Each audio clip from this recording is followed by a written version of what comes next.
श्रीगणेशाय नमः। ॐ नमः शिवाय। ॐ साम्ब शिवाय नमः। ॐ पार्वत्यै नमः।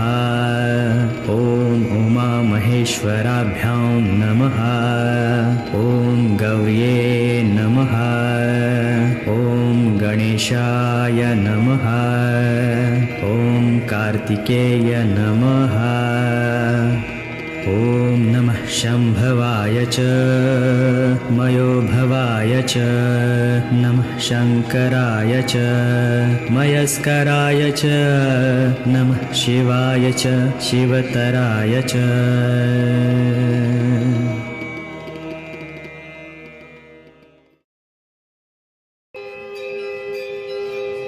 श्रीगणेशाय नमः। ब्रह्ममुरारी सुरार्चितलिङ्गं निर्मलभासित शोभितलिङ्गं जन्मजदुःखविनाशकलिङ्गं तत्प्रणमामि सदाशिवलिङ्गं। देवमुनिप्रवरार्चितलिङ्गं कामदहं करुणाकरलिङ्गं रावणदर्पविनाशनलिङ्गं तत्प्रणमामि सदाशिवलिङ्गं। सर्वसुगन्धितसुलेपितलिङ्गं बुद्धिविवर्धनकारणलिङ्गं सिद्धसुरासुरवन्दितलिङ्गं तत्प्रणमामि सदाशिवलिङ्गं। कनकमहामणिभूषितलिङ्गं फणिपतिवेष्टितशोभितलिङ्गं दक्षसुयज्ञविनाशनलिङ्गं तत्प्रणमामि सदाशिवलिङ्गं। कुङ्कुमचन्दनलेपितलिङ्गं पङ्कजहारसुशोभितलिङ्गं सञ्चितपापविनाशनलिङ्गं तत्प्रणमामि सदाशिवलिङ्गं।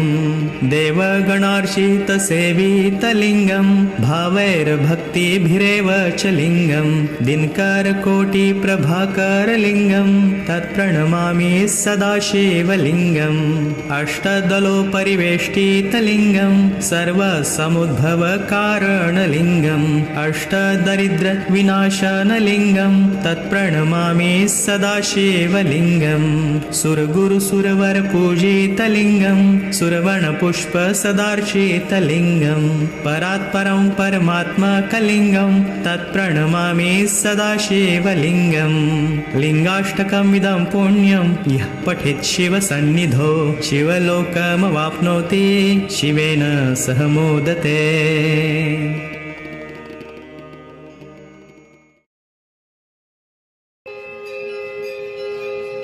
श्रीगणेशाय नमः।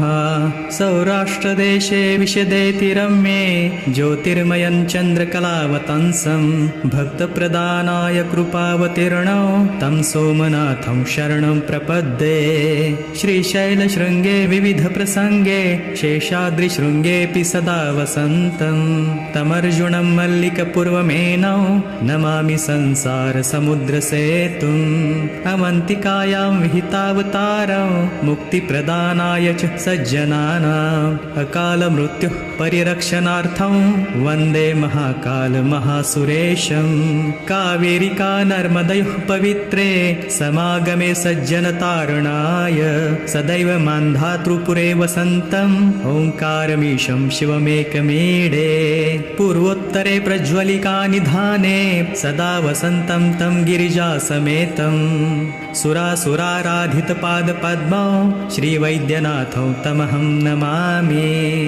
यं डाकिनी शाकिनी कासमाजे निषेव्यमाणोऽपि शीताशनैश्च सदैव भीमादिपदप्रसिद्धं तं शङ्करं भक्तिहितं नमामि। श्रीताम्रपर्णिजलराशियोगे निबध्य सेतुं विशिखैरसङ्ख्यः श्रीरामचन्द्रेण समर्पितं तं रामेश्वराख्यं नियतं नमामि। यामे सदङ्गे नगरे तिरम्ये विभूषिताङ्गं विविधैश्च भोगे सद्भक्तिमुक्तिप्रदमिशमेकं श्रीनागनाथं शरणं प्रपद्ये। सानन्दमानन्दवने वसन्तम् आनन्दकन्दं हतपापवृन्दं वाराणसीनाथमनाथनाथं श्रीविश्वनाथं शरणं प्रपद्ये।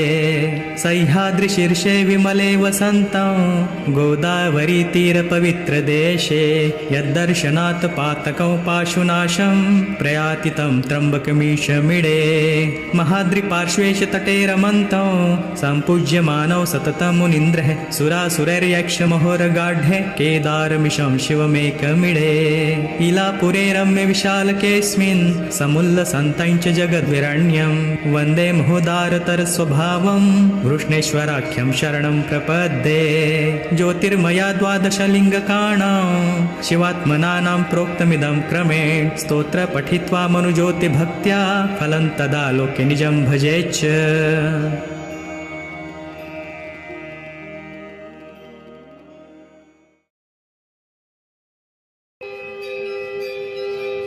श्रीगणेशाय नमः। धन्यासि काशी शिव धन्यासि काशी गायन्ति मर्त्या सुखदासि काशी तवैव क्रोडै वसतो हि जीवः कालात् सुभीता न भवन्ति काशी धन्यासि काशी सुखशान्तिराशि घोरान्धकारे घनज्योतिराशि जीवान् स्वज्ञानेन प्रकाशदासि धन्यासि काशी शिववासदासि काशं मरणमात्रेण जीवानां श्री सदाशिवः ददाति तारकं मन्त्रं तेन जीवो विमुच्यते मरणासन्न जीवानां दक्षिणे कर्णगोलके ददाति विमलं ज्ञानं निर्वाणं पददायकम् अस्मिन् क्षेत्रे मृता जीवा मुक्ता एव न संशयः इति शास्त्रप्रमाणानि प्रवदन्ति मनीषिणः जटा विशाला नयना विशाला फणीन्द्रमाला परमा विशाला अगाध गांभीर्य विमुक्तिशालां कालस्य कालं प्रणमामि शम्भुम्।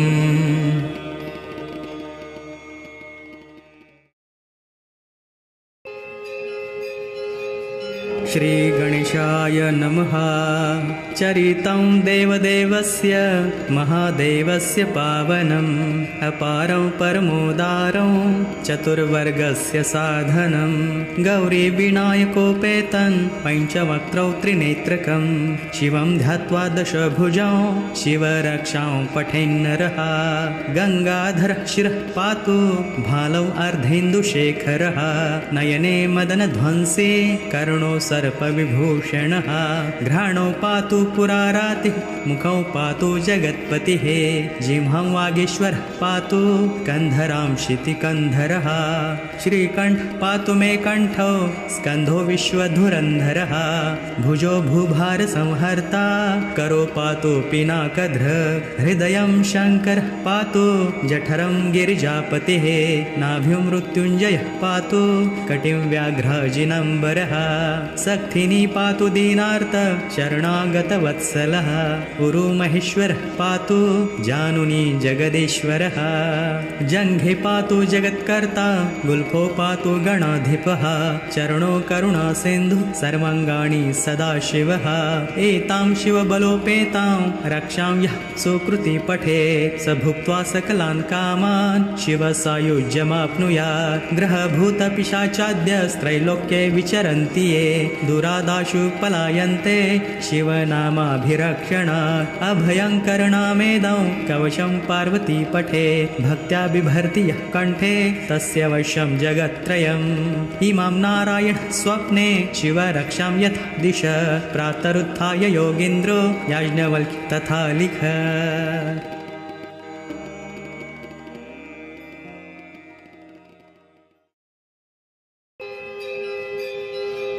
श्रीगणेशाय नमः।